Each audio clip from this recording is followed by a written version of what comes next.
Tak Ivana, povedz nám niečo o festivale dievčatského futbalu.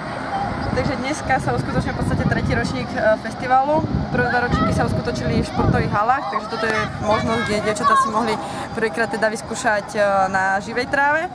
Zúčastňujú sa tam ročníky 2005 a mladšie, takže je to skvelá príležitosť, že dievčatá sa potom v podstate môžu rozvíjať v ďalšej teda futbalovej kariére v žiackych kluboch teda v Bratislavskom regióne, kde máme teda žiacké kluby Petržalku, Novomestský športový klub Slovan Bratislava, Svätý Jur a Dunajskú Lužnu, takže tam môžu v podstate ďalej pokračovať vo svojej futbalovej kariére.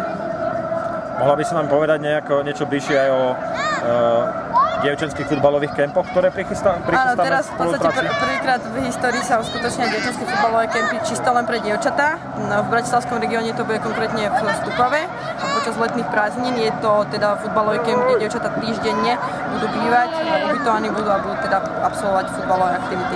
Ak sa nemýlim, je to od 3. do 8. júla 2017, takže všetci ste pozvaní. A povedz nám ešte pár slov o týchto dievčatách, ako sa ti pozdáva ich prístup a snaha?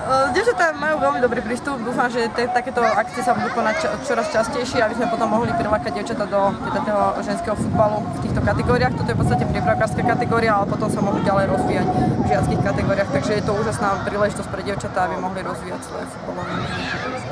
Dobre, tak ďakujeme pekne a snáď sa vidíme na obdobnej akcii aj v budúcnosti. Ďakujem.